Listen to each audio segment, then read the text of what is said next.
I'm so excited to be here. And just a note on those three young children. They're currently not in the house, but will be over the course of this webinar. So my apologies if there's some background noise. Hopefully it will be entertaining at the very least. I'm just really excited to be spending a little bit of the evening with you, and I want to thank you so much for setting aside the time to dive into language and literacy with me. It's a topic that I'm hugely passionate about, and I get so excited to share information and ideas around ways we can all support children's growth as readers, writers, and strong communicators. And at Sesame Street, language and literacy has been core to our mission since the very beginning. It's actually a part of every episode we've ever done, and we've been around for 49 years, so that means we have a ton of content to help support the amazing work you do with kids. And I'm excited to orient you to some of that content tonight. And before we dive in, I want to just quickly orient you to our goals for our time together. Go to the next slide here. Together tonight, we're going to talk about what we mean when we use the terms language and literacy. We'll also look at key milestones for language and literacy development, and we'll discuss ways that you can incorporate language and literacy into your daily routines with children. We have created tons of Sesame Street resources to support you in this work, so I'll be showing you some of those, and we can all brainstorm ways you might use them with the kids you care for. Okay, let's jump in. So we're starting with the two core questions. What is language and what is literacy? The simplest definition of language is the system of communication used by a particular community or country. And the simplest definition of literacy is the ability to read and write. But when we talk about language and literacy in young children, we're really referring to all the discrete skills that go into making children effective readers, writers, and communicators. This includes things like expressive and receptive language, or the ability to express yourself and understand others. And that understanding is the receptive piece. It also includes vocabulary development, so knowing the words to describe the world around you and communicate and tell and read stories. Of course, it includes phonological awareness, knowing the sounds of letters and language, concepts of print, which really refers to understanding how we read, and of course, comprehension, which would be understanding what we read, and then writing, having the ability to put our thoughts and ideas into print. And language and literacy skills are also some of the most important skills to develop in the earliest years of life. Studies have actually found that children's literacy skills by age 8 actually predict children's success throughout their remaining years in school and beyond. So that makes the early years the most critical years when it comes to language and literacy. No pressure for you guys, because that's right where you live in those early years of life. All right. Lucky for us, kids are born ready to learn language. 86 to 90% of all the words that 3-year-olds use are from their parents and, of course, early child care providers. As long as parents and caregivers talk to kids, ask them questions, and engage them in conversations, read to them, and sing to them, kids are going to soak it all up. So let's have a quick look at some early language milestones. And I'm sure as we talk about these, you can all picture children that you care for and where they fall in these different phases of development. So kids from birth to 3 months old, it's really incredible the language abilities they have right from the start. They can tell one voice from another, and they can tell speech from sound. So a mother speaking, a caregiver speaking versus a telephone ringing registers in different ways in their young brains. From 3 to 6 months old, kids may copy sounds and movements. They start making their own sounds, and they will turn towards a caregiver's voice that they recognize.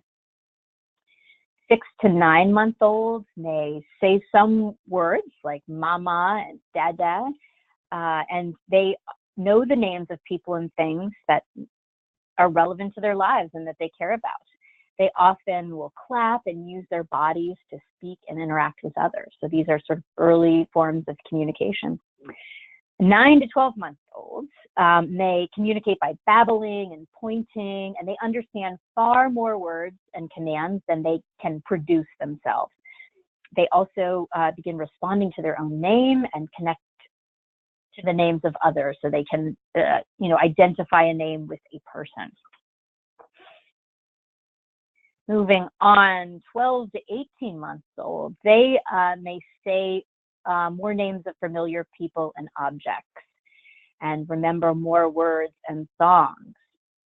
We had an interesting experience. I have 3 children, and the first 2, their first word was dada. My son at 7 months said water, and we were astonished, and we thought surely we had misheard something, and so we kept turning on and off the water and bringing him around to different faucets, and sure enough, he kept saying water, water, water.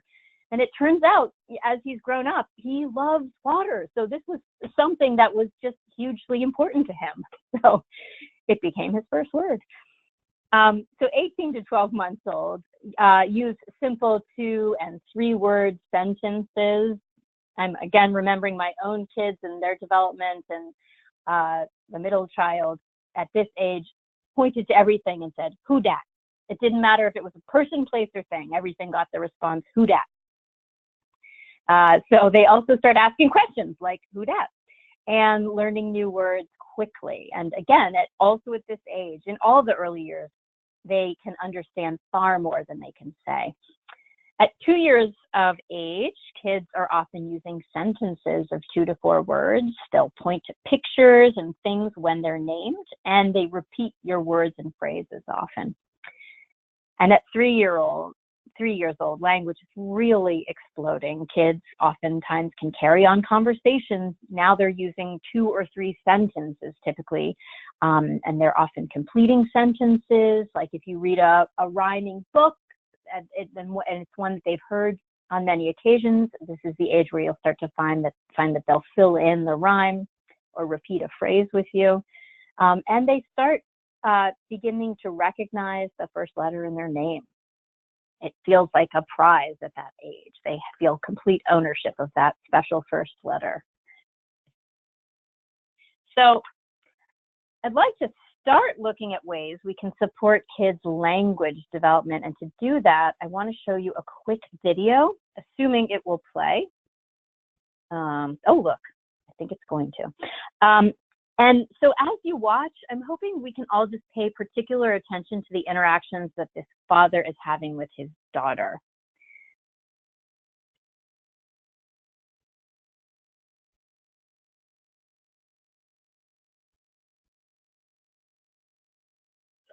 As you go about your everyday routine. And mark it with the A for Alana and what about me?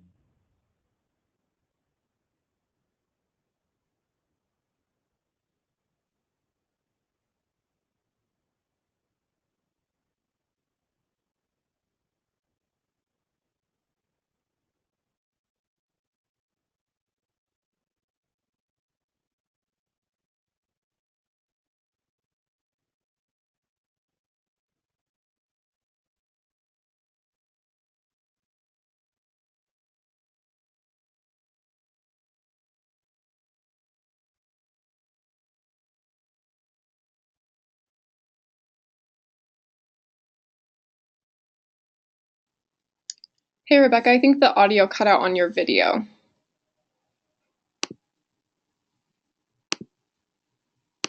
Each thing we take like the banana, the cheese, or the milk, or whatever. I think that she learns new words. It's pretty good. Is it still out? The apple go in the bowl with the pears? No, it's back now. Yeah. Okay. Sorry about that. Very good, Sean. These are apples.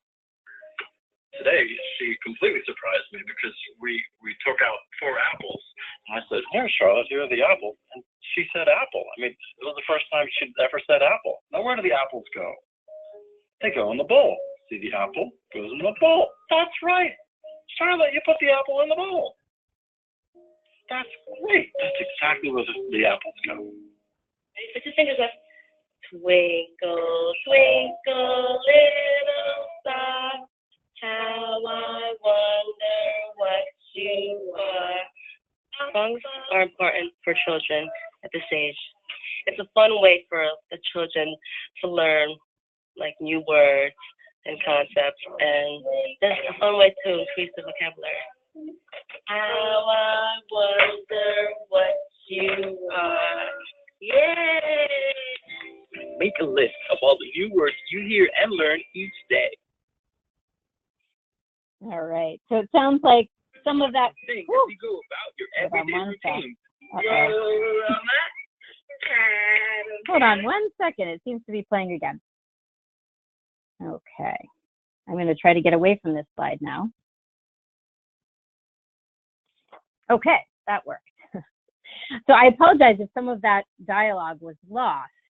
I wanted to just mention some things that I love about that interaction with the father and the daughter. I'm hoping you were able to hear some of it.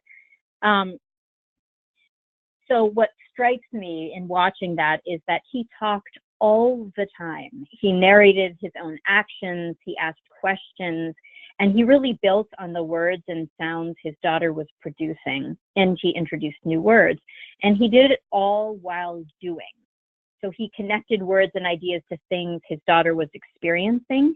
And this is so important because kids learn language best when it's in context, when it's connected to things kids are seeing and touching and smelling and hearing and just really experiencing.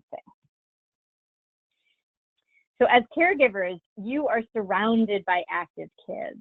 And one of the best ways to build their language skills is to ask them questions about what they're doing. First, you'll want to spend a few moments really observing and noticing how kids are playing and what captures their interest.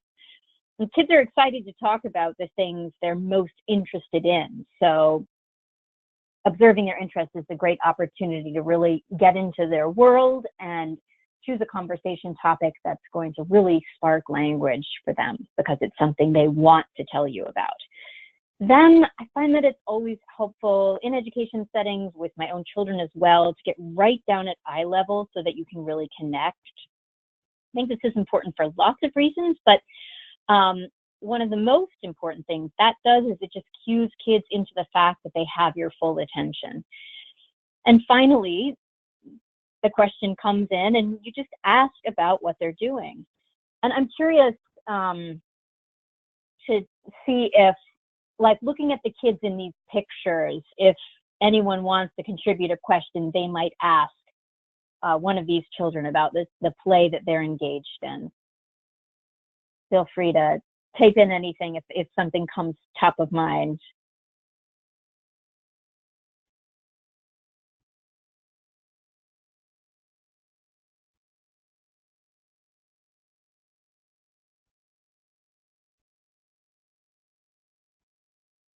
So Nicole, are you seeing anything pop up? Yeah, I was just about to come back on. So we have a few coming in. What shape is that block? What are you building? How high can you stack these blocks? What are you making?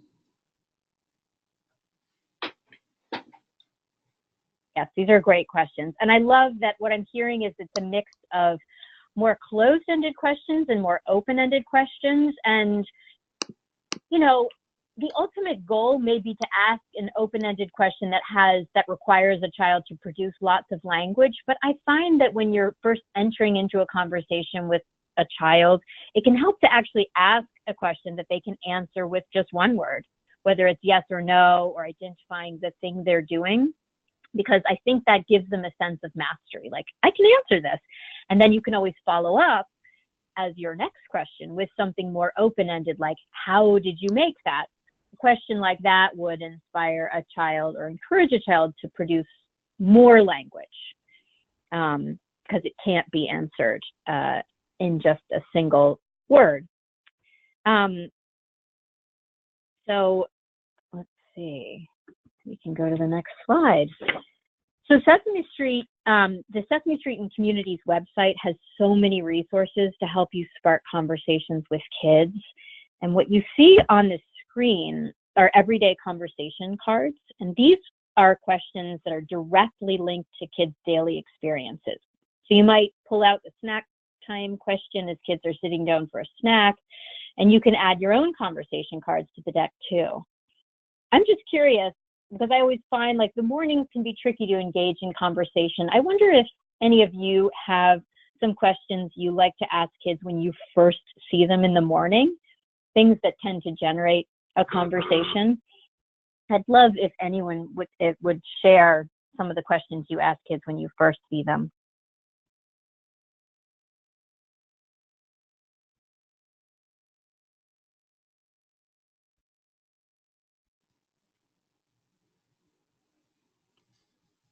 Okay, so Elsa is saying, how did you sleep last night?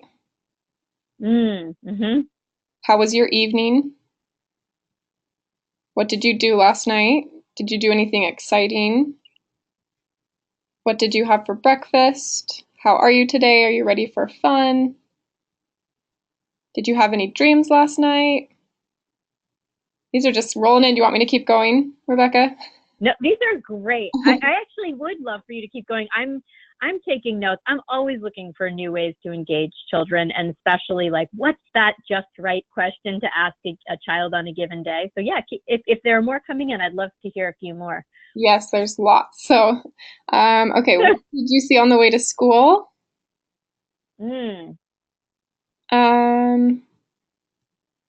What did the weatherman say?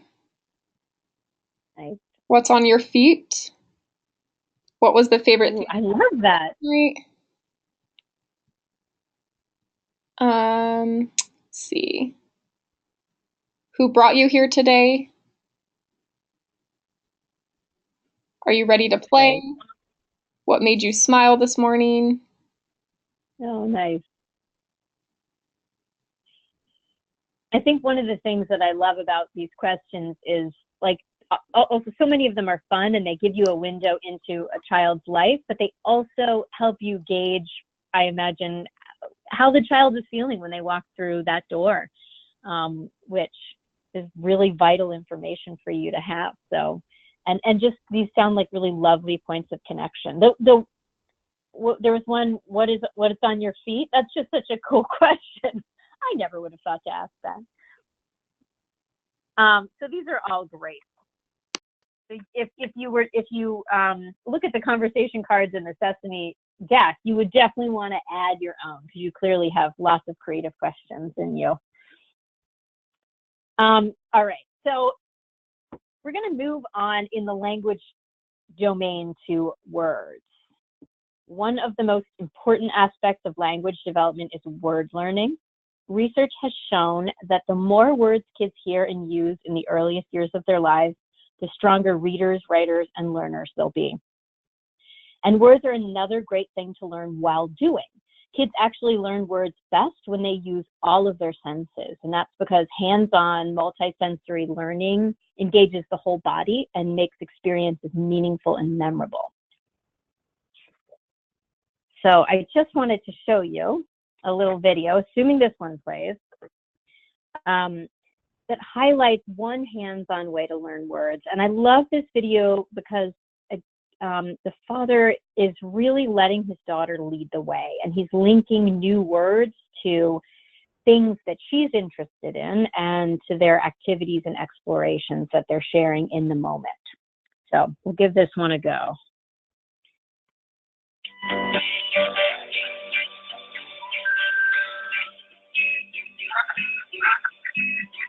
The other morning, I went on a nature walk with my dad.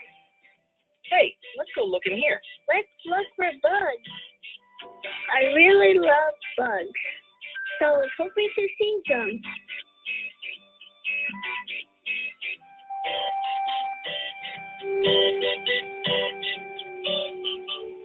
that? Oh, a spider web. Pretty, but why is it all wet? Well, overnight, little drops of water collect on things that are outside. It's called dew. Ew, cool. There was no spider in the web, so it kept looking for bugs. Do you hear that? Uh-huh. We heard something that sounded like it might be a bug. This way! So we followed the sound. Hey, look, it's a frog. Here. I almost didn't see it because it was the same color as everything around it. You see how it blends into the background? That helps it hide. It's called camouflage. Camouflage? Maybe that's why we're not finding any bugs. Maybe they're camouflage. Maybe. I didn't see any bugs yet, but there were lots of plants growing everywhere. Hey, these plants are growing on the rock. I didn't know they can do that. That's called moss. It can grow pretty much anywhere that's wet and shaded. Can I touch it? Gently. Oh, the moss feels so soft. I was having fun. So funny to think I wasn't gonna see any bugs. Then Dad got an idea.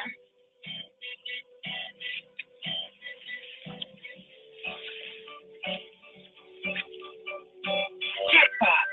Oh, look at all the bugs. Why are they under a log? Well, that's their habitat. What's a habitat? A habitat is a place where animals can live and find food and water. Oh, and under the log is the bug's habitat? That's right. Cool.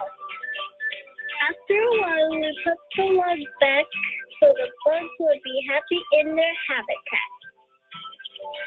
It was a great nature walk. I saw some new bugs. I learned some new words. I can't wait till next time.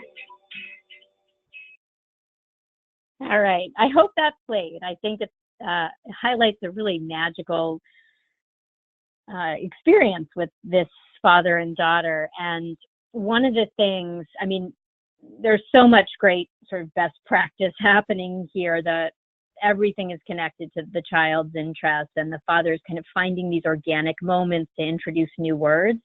And one thing I really like is he's not holding back. He's using big words like camouflage and habitat, and that's something we can sometimes forget with, you know, very young children is they actually love knowing big words and are quite capable of understanding them if they're linked to real things and hands-on experiences. And they really, I think, can build not just vocabulary, but also a sense of pride and ownership of language to sort of have these special big words that you know. My 4-year-old son recently somehow learned the word literally. And now he literally uses it all the time. I am literally going to sleep, Mommy. I am literally eating my cereal. And you can see that he's just sort of bursting with pride that he knows this big grown-up word. So, oh, no, it's playing again. Hold on. Let's get that off. No. Sorry, guys. Okay, there we go. I just wanted to do a quick resource check-in with you because the Sesame Street and Communities website has so many resources to help explore words and spark conversations in hands-on ways. And you'll also find on the website lots of resources that you can share with parents about the importance of early language development. So you can really build that homeschool connection and that partnership with parents. You can send home the Talking is Teaching storybook, or you might host a family walk and talk workshop, which we've got step-by-step instructions for doing that. And when you talk with parents about building language skills, let them know that they should have conversations and interactions with their children in the language they're most comfortable speaking in. The key is to talk, and kids really benefit from exposure to multiple languages. Also on the site, you'll find games that you can use with kids in your program. For example, Words Are Everywhere is an interactive game that gives kids the chance to learn new words with Abby Cadaby. So to recap, we want everyone to talk. And we know that kids are born ready to learn language. So in order to really facilitate language development, some key things are to narrate your actions and kids' actions too. This is also great for building language in kids who might be either pre-verbal or not able to fully express themselves. Hearing you narrate your actions and their actions really helps to stimulate language development. Asking questions. We want to be asking questions and having conversations about what kids are doing, and introducing new words through multisensory, hands-on experiences. And of course, singing is also great for building language and listening skills. So we're going to move on to reading and writing. Reading and writing are obviously totally interconnected, but for the purposes of this webinar, we'll break them into two sections, and we will start with reading.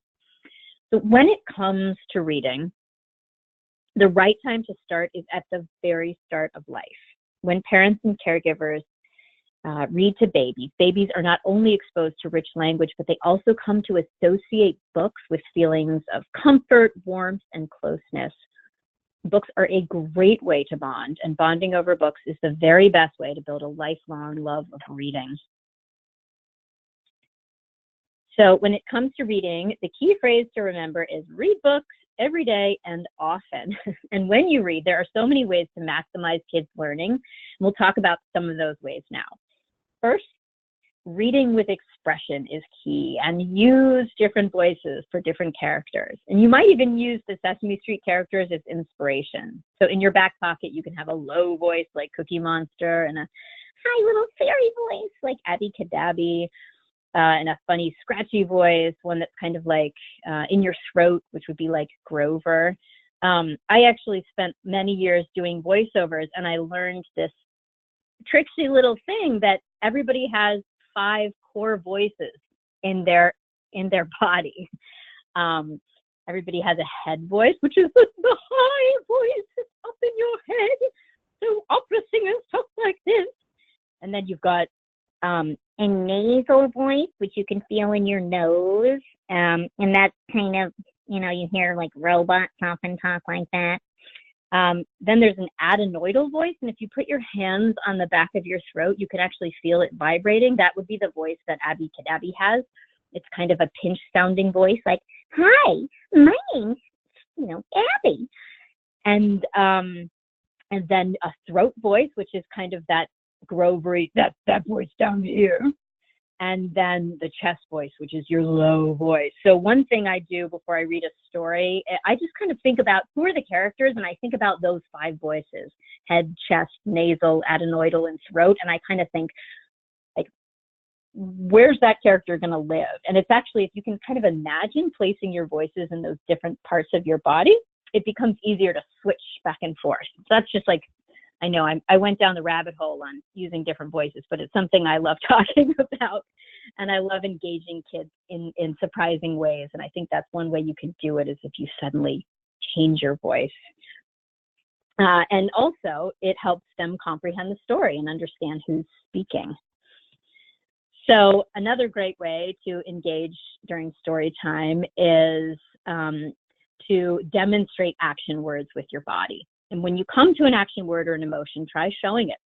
Kids love getting in on the fun too. So demonstrating words not only helps engage kids, it helps teach new words by providing context. If you're reading a book with repeating lines or phrases like, "Run, run as fast as you can. You can't catch me, I'm the gingerbread man." You might tell kids, "We're going to run in place every time we hear the word run." And again, that not only engages them, but it helps teach the concept of the book and of the word itself.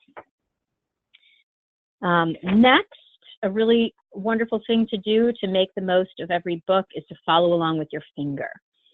So reading books is the perfect opportunity to introduce concepts of print. And this refers to all the rules of reading, like that we read from left to right.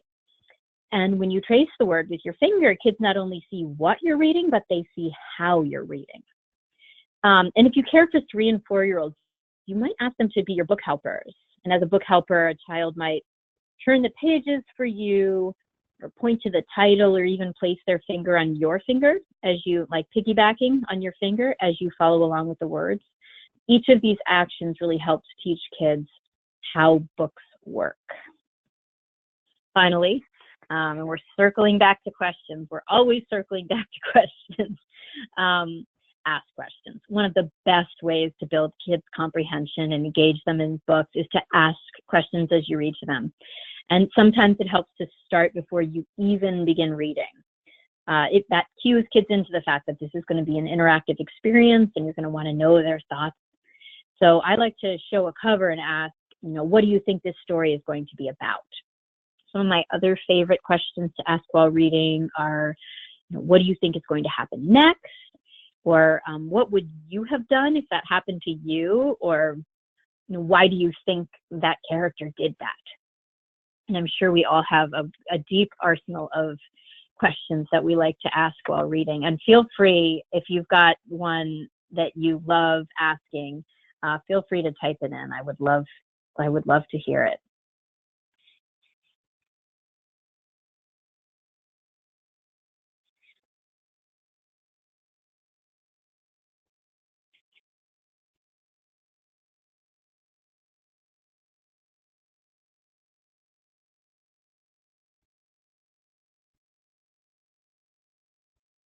Anything coming up? Okay, yeah, they're starting to roll in now. Who do you think is the most important character? What do you think? Just a general, what do you think? Yeah. How would you do what the character did? Oh, that's nice. That also builds some great perspective taking skills. Mm-hmm. What do you think happens next? Mm-hmm. Did we ever read a great story? Sorry. Did we ever read this story before? Mm-hmm. That's also great. I love to ask what they are seeing on the pages. Yep. Yeah, these are great. I mean, anytime. Sorry, go ahead. Anytime you can engage the kids or help them relate it to their own lives, it's just a really wonderful addition to a story. Which character do you think you are the most like? I really like that one. Yeah, I like that too.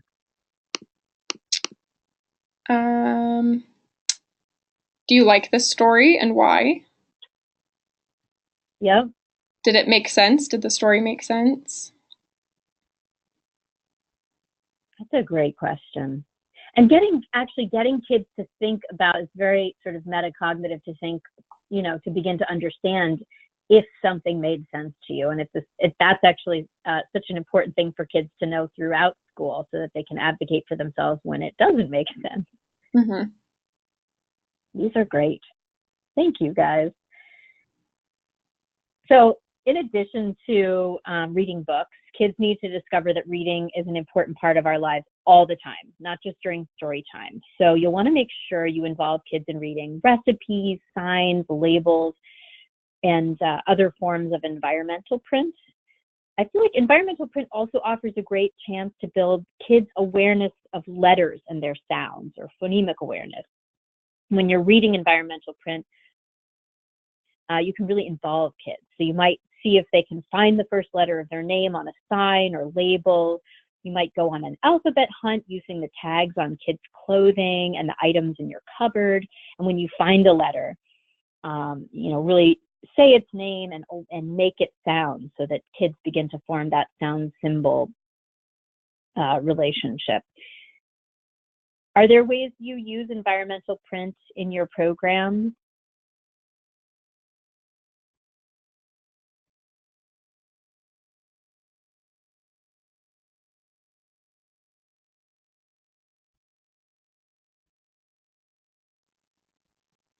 I've been in a lot of great classrooms where many of the items are labeled, so that kids not only can experience more independence, but also so that they feel as if they can read the different parts of the classroom. So chair says chair, door says door. Yeah, so a lot of people are talking about labeling items. Yep. Michelle said, I label all bins with what is in the box. There's a lot of good answers coming in, so let me figure them out. Okay, so Doris says, every Friday my kids make a newsletter and I write what they say and we post it for parents. Oh, wow, that's wonderful. And as a parent, I have to say that is one of the most cherished things that ever comes home. I save them. I'm sure parents save them. I refer back to them. It's such a wonderful window into kids' experiences and their creative thinking. Kathy says that they use real menus in dramatic play. That's great. And Doris also says that they have a schedule with pictures and words of our day for labels. These are all wonderful ways. Yeah. The menu, I love the menu. It's like we always are given takeout, you experience menus everywhere you go, takeout menus, and just bringing them and laminating them or just putting them in the play center is great. I've been in classrooms where, as the dramatic play area rotates, so maybe it becomes a restaurant one month and then a veterinarian office another, there's always some piece of print that you can utilize as part of the play. So in the veterinarian example, it might be a dog with some parts labeled so you can inspect those different parts. And I love that integration of print into dramatic play is so wonderful. So you'll also find lots of ideas for integrating, really leveraging book time and the Sesame Street and Communities website. We have storybooks, games, parent workshops, and videos. You might try sending some links home with parents to help guide them in sharing books with their kids. And we also have some one-sheet printables that you can send home that just really talk parents through some core principles of, having a meaningful exchange around books and making the most of book time with their kids and just encouraging daily time reading together. Another neat resource is the Elmo Loves ABCs app. It's an interactive game that helps kids build alphabetic awareness and phonics skills. And of course, another great way to build phonics is through songs. Songs really cue kids into the sounds of language, and rhyming songs are great at teaching that words can share the same sound. And our site is packed with songs that rhyme, and songs about letters and songs about books. So, you can always turn to the site if you need a good song to share with kids. We are flying through our time together, and I want to be mindful of not keeping you on too long because I could really go on and on about this. And I want to make sure we get to writing. So when I think of writing and kids, I think of drawing. And when kids draw, they put their thoughts and ideas on paper, just like they'll someday do when they write. Drawing also builds the fine motor skills that kids need in order to write. And there are so many stories and words behind kids drawing. I had thought to show you another video that really captures how kids' experience and imagination informs their drawing, but Nicole, tell me, I think I'm kind of running short on time. Should I skip the video? Yeah, so you have about 20 minutes. I mean, if people wanted to stay, even if you kind of went over, that's up to them or up to you if you want to keep staying here and presenting, but okay. You. I could work with 20 minutes. I was worried I was like 3 minutes, so I was like rapidly accelerating the pace at which I spoke. Okay, well, I will play this video then because I just think it's really magical, and we should all just assume I'm going to have the same malfunction when I try to change to the next slide, so just bear with me, of course.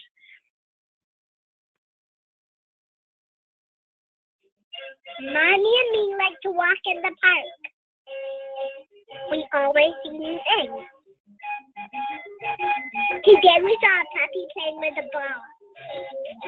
The big girl let me pat him. There was a tree that looked like it was smiling. We even saw a rainbow in the sky. When we came home, I wanted to draw a picture.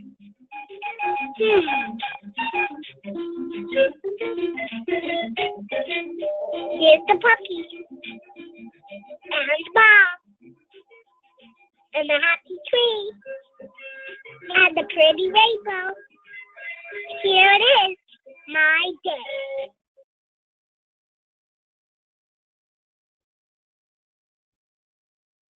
So what I love about that is it really shows the process of how her thoughts and experiences are going into what looks on paper like a very simple drawing. And I love, so this is my very favorite thing in the whole wide world, is to talk to kids about their stories and their drawings.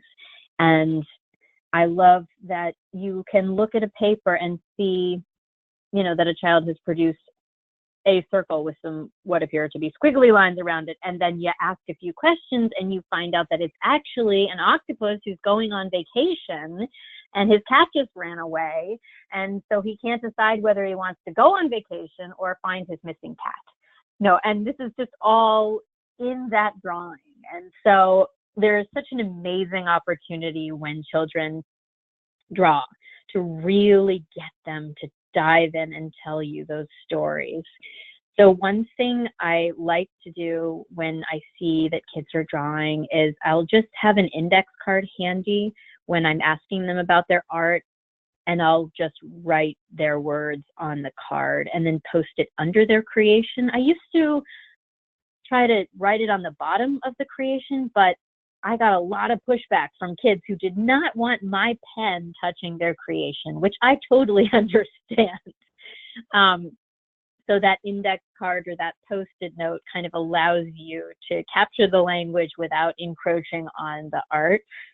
I've found that if kids don't have a lot to say about what they're drawing, it can kind of help to ask, what do you want to call this drawing? Because lots of times, even if they don't have a story that they're able to tell about what they made, they'll know what they want to call it, and that will kind of give you a window into the story and can sometimes lead you to some questions that will allow you to extract the story.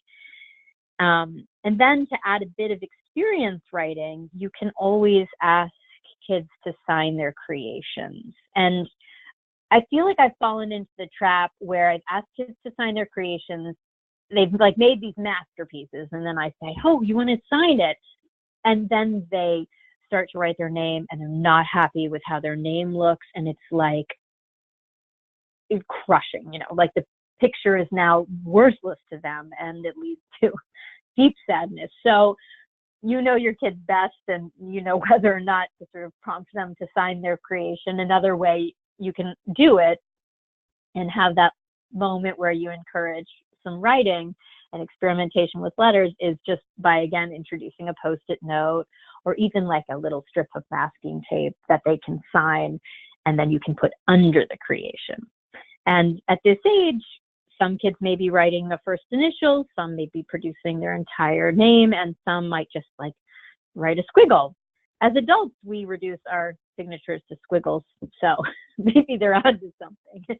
And what's so amazing about those squiggles for young children is that that's early writing. And in those squiggles, they're really showing us that they understand how print works, that it moves from left to right and that it goes in a line. So it's really magical seeing them do those little squiggles.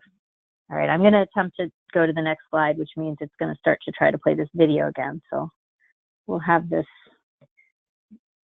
Yep, here we go. Okay. Mommy and me like to watch. It's okay. There, we got there. All right.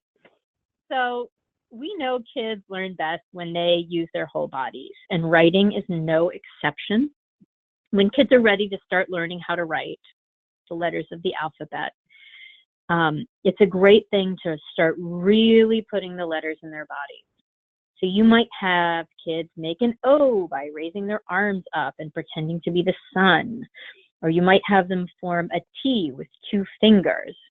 And as they do, it's very helpful to talk about what you noticed. That O is round like a ball. Oh, that T is made up of 2 lines. That's going to be what really sticks. And it really cues kids into the fact that letters are really just made up of lines and curves. I have my son, the 4-year-old, is learning to write right now, and it's sort of all driven by his desire to. He's got 2 older sisters who love to write in journals, and so he gets a paper and he gets his pens, and he says, how do you write dad? And I say D-A-D, and he said, what's a D look like? And then I say it's a stick and a bump. And so he sort of got this sticks and bumps in his mind. So when he's wanting to know what a letter is, he'll say, well, are there sticks or bumps? And that's kind of become our shared language around it. And of course, it doesn't apply to all letters, but it's actually been a really helpful way to kind of cue him into these common features that letters share, which when you start realizing that there are similarities in all the letters, it gives you a great sense of mastery because it just starts to click. So another great activity is having kids build letters out of everyday objects. And this is another thing that helps them discover that letters are made up of lines and curves. I'm curious, you probably have a lot of creative resources in your spaces. What materials do you find are good for building those curvy letters?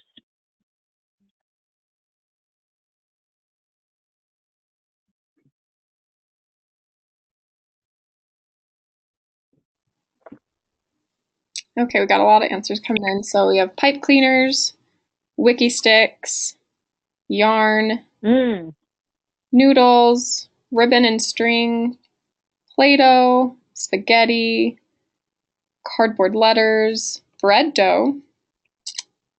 Oh, yeah. Yeah, you can really roll it up and do all kinds of things with bread dough. Yeah, pretzels, beans. Mm-hmm. That's great. And then the straight letters, I feel like I struggle more to figure out what to make the straight letters with. I'm wondering if you have any creative solution for this straight letters. Got sticks and pencils and crayons, but then I'm always trying to think of other resources to grab for straight letters.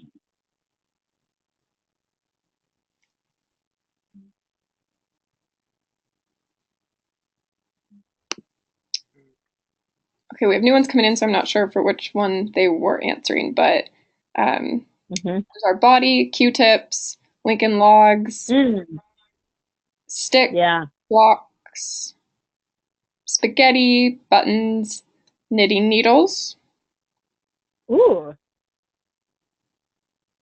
toothpicks, spoons, lots of great ideas.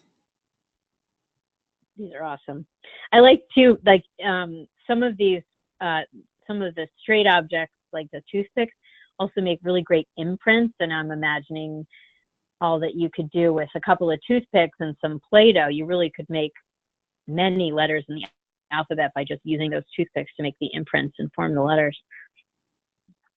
And sometimes objects just naturally look like letters, and all you have to do is point it out. So, lamps can look like the letter I, and chairs can look like L. And kids love being letter detectives and hunting for letters hiding in the world. And the more they talk about letters, the easier it is for them to someday write them. So anytime you can involve kids in noticing that things around them look like letters, you are really doing a lot to helping them really internalize the shape of print so that they can someday write. So thinking about Sesame resources for writing, if you have kids who are formally writing letters, we have some fun Sesame Street printables and videos to help. And the other thing we are certainly full of is resources to really get kids telling stories. And this is so key to writing, because the more kids see themselves as storytellers, the more excited they'll be to write. On the Sesame Street and Communities website, you'll find one game that allows kids to build their own storybook. And of course, any of our street stories or our smaller interstitial segments usually have a narrative arc, and you can always build off of that to get kids really telling their own stories, and whether they're dictating them to you and you're writing down their words, or you're having them draw. I started a program a few years ago called the Story Kitchen. I did this locally because we were seeing that, you know, kids had these rich stories, but they, you know, especially in first and second and third grade, their hands couldn't keep up with their minds. So they had wonderful stories to tell, but then when you asked them to write, it was like a sentence. So we started collecting these stories orally. And I came around with a soup pot, so they always knew when the Story Kitchen was coming. And then we'd work one-on-one with kids, and we would use just the voice memo recording on our telephones to record their stories. Some kids, it helped to do like you tell one and then they tell one. And then we would transcribe the stories and deliver them back to the kids for them to then add illustrations. So sometimes that backwards entry, so the story first and then the illustration, can also be really helpful. We also started using those stories as foundational texts for teaching concepts. So we'd say, you know, when we were introducing character development or a new word, we'd actually use what the child wrote as the way to introduce it. And we found that kids were just so engaged, not only by hearing their own words, but by realizing their words could be used as a teaching tool for other kids. So anytime you have an opportunity to capture kids' authentic language in writing and then share it back to them, it's just pure magic. So to recap writing, we want to do it lots, and just keeping in mind that drawing is writing in the early years. It's really key to ask kids all about their creations, write down their words, make letters with your body and with objects, and really talk about what letters look like.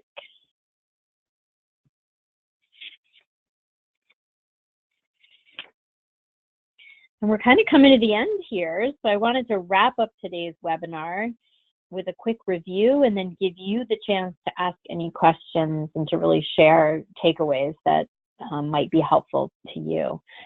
Our key takeaway messages are that we want to build language, and to do that, some key concepts are to talk while doing, to ask questions about the experiences kids are having and about things you're observing that they're doing. Ask about things they're interested in, ask about things that they seem to, you know, it's okay to ask about fears and emotions, and these are things that really get kids talking.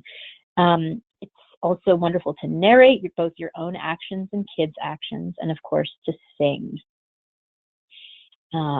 Read early and read every day is our next key takeaway message. Use voices, act out words, follow with your finger, ask questions, read environmental prints, and talk about letters, and sing, and have fun writing. So draw, build letters with bodies and objects, and talk about what letters look like. Give kids lots of opportunities to dictate to you, and sometimes if a child struggles to tell a story, you can have them dictate other ways. They might like to dictate a letter that they want to give to a parent or caregiver when they get home, or they might want to dictate something they're hoping you'll do tomorrow. So, you know, if someone gets to be the boss of what we do tomorrow, that's an opportunity to write down their words and say, all right, you know, you tell me what you want to do tomorrow and I'll write it down and we'll post it up on the board. Because that's, again, it's an opportunity to show kids their own thoughts and ideas in writing. And I actually want to pause there because I feel like you probably do a lot of this in your programs, and I'm just wondering, what are some ways you involve kids in dictating to you? What are some questions you ask?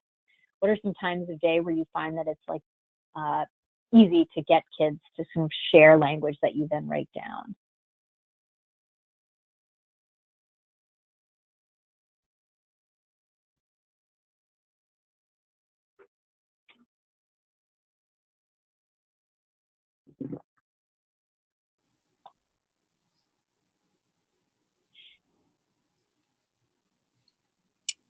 Okay, so one person said during dramatic play. Mm-hmm. They sing stories. They ask, what are we going to read today, or what would you like me to draw first? Oh, nice. They do it during free playtime. Mm-hmm. They ask, what is happening in your picture? Mm-hmm. That's great. I like that phrasing too. It's very active.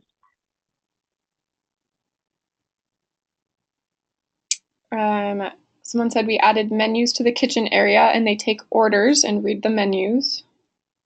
Mm-hmm. I love that. And that same scenario can work with the doctor's office, with veterinarian. I mean, there's so many, right? Almost every profession involves writing in some point. So anytime you change up your pretend play area, there's an opportunity to introduce those writing and scribbling moments. One person said they do a lot of talking during mealtime and they discuss what they're having for snack and meal for the next day.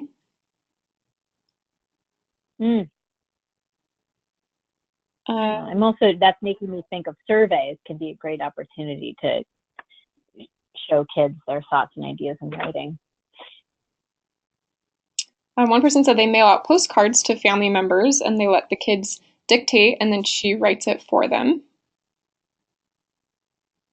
Oh, nice. That's so great. And do people, do any of you send home sort of quotes from the day or things your kids said today? And someone mentioned that they do sort of a newsletter. That seems like another great opportunity to capture kids' language.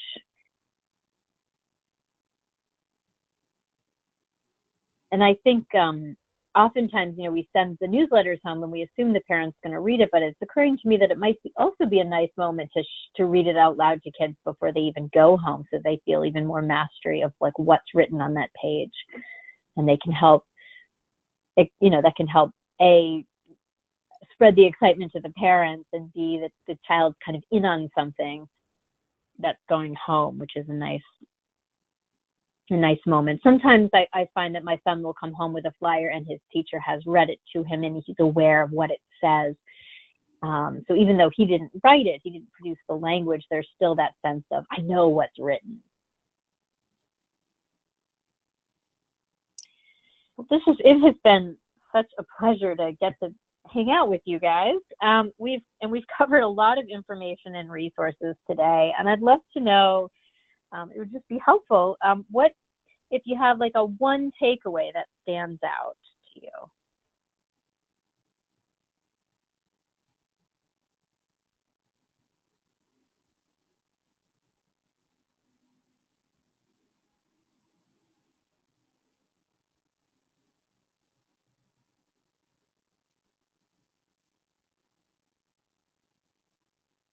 Okay, so someone said the website resources. Using big words for even the littlest ones.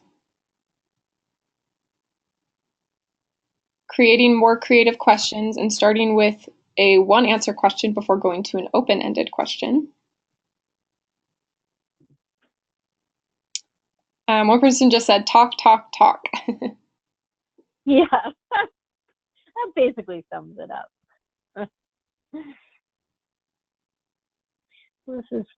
I really appreciate you being here, and I would urge you all to keep in touch with us. So I'm just going to put up our contact information, and really do feel comfortable just perusing that website. There are so many resources, and many, many, many of them have been created with you in mind. So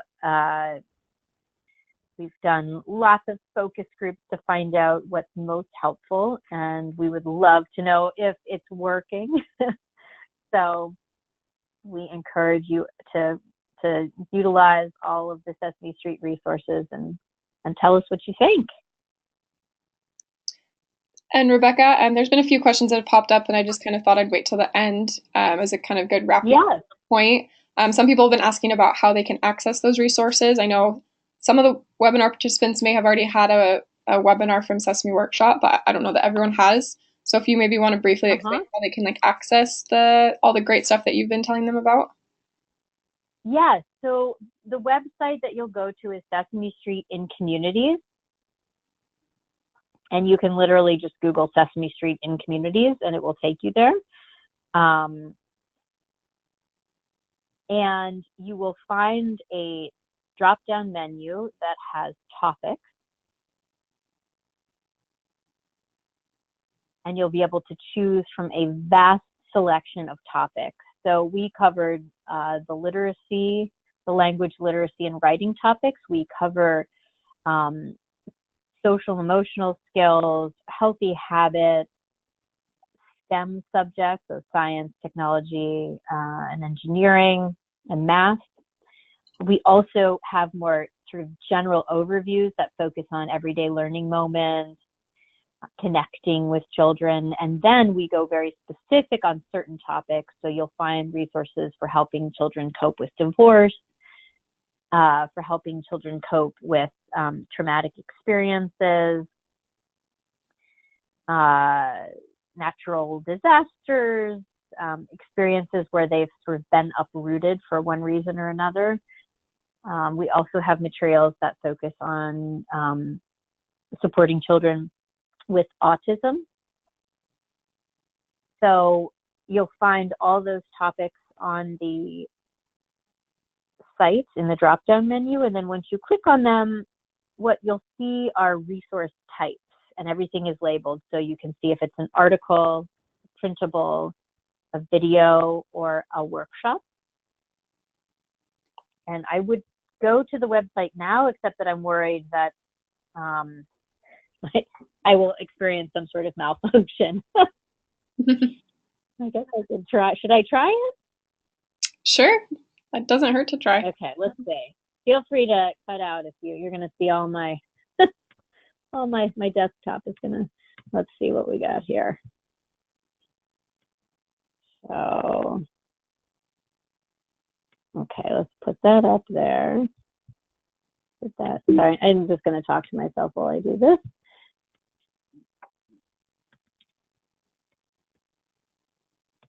All right. One sec.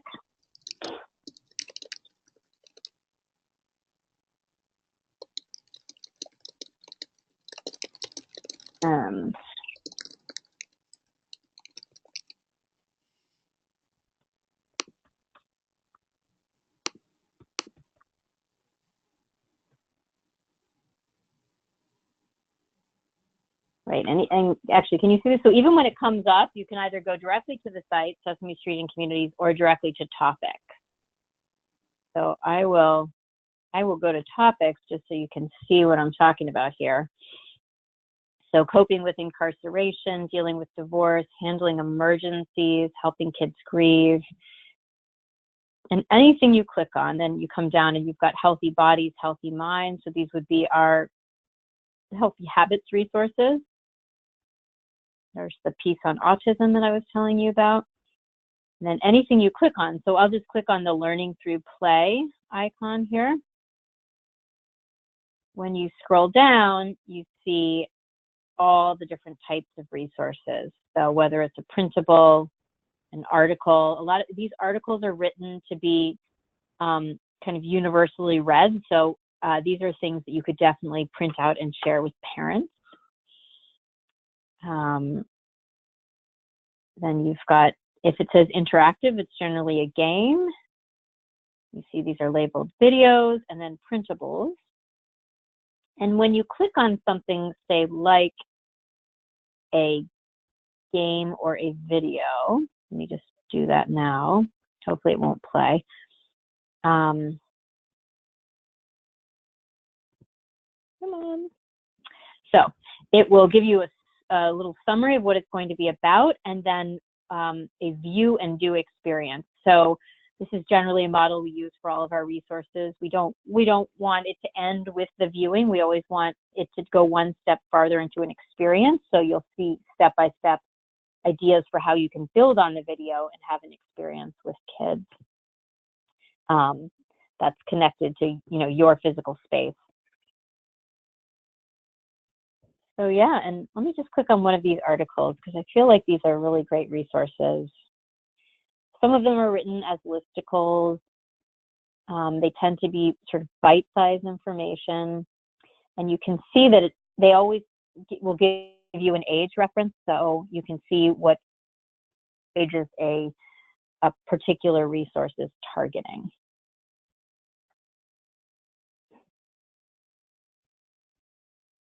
So yeah, there's always the opportunity to print something out right from the website. And you can also mark it as completed, so that way you can track the resources you've utilized and the ones that you haven't. And then you'll also find, if you don't quite know what you're looking for, you just have little bits of information. You can search by age, by time, which will allow you to see how long an activity is going to take to implement, and by type. So if you want a storybook, you can look for storybooks, videos, printables, articles, interactive, which are the games, or workshops. And these workshops tend to be workshops that you can lead with parents or community members. I hope that was comprehensive enough. Is this helpful to see this in action? Yeah, I think that's great. I think that covered a lot of what people were asking about where to access all of that.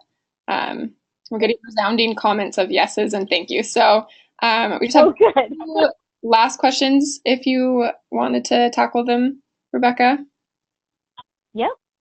And if anyone needs to leave, you still will be able to get your attendance certificate. We understand that you guys have early mornings and we're supposed to end at 7:30, but if you have any other questions and Rebecca's fine to answer them, we can kind of take them as they come. So the first question is, how do you respond to a parent who is unhappy that their child is not learning to really write? I have parents who ask me for homework for their 4- and 5-year-olds.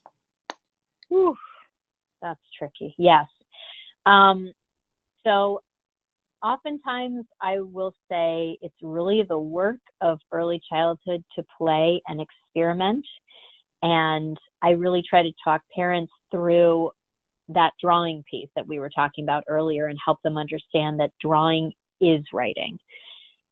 Sometimes parents who are very skill-based might respond to you saying, well, actually, when they draw, they're building the fine motor skills necessary to write, so that they can start to see a very concrete benefit of writing. So that might be something you might share with a parent who's concerned about that.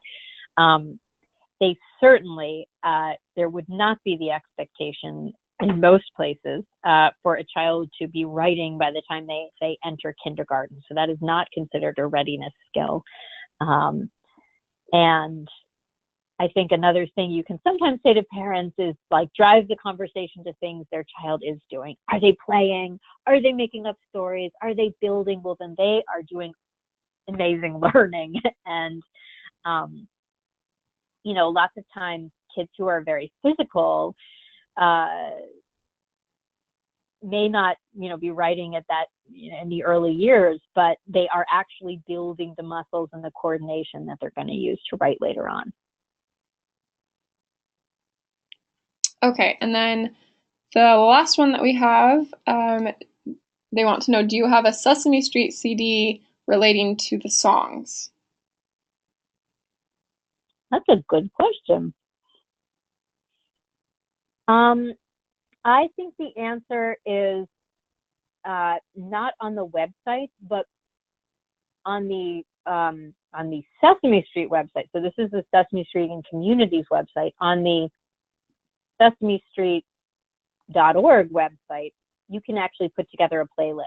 So you can say, I want songs about the alphabet, and you will get songs about the alphabet. Like, it'll just put together that playlist for you. So that's what I've done in the past. Okay, that's good to know. I think that's all the questions that we have right now, Rebecca. So we'll go ahead and wrap it up. For everyone else that still is with us, thank you again for attending. And thank you again, Rebecca, so much for sticking around with us and presenting and answering questions. It's been such a pleasure. I wish that I could hear people's voices, because I feel like they've generated so many good ideas. Like, now I want to be their friends.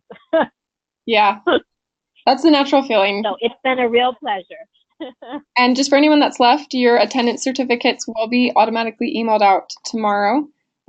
So if you have any issues with that, go ahead and email us and we'll help you figure it out, as well as we'll probably go ahead and email the link to view this recording and any other resources or materials like the PowerPoints to you as well with that. So you'll be able to access it again.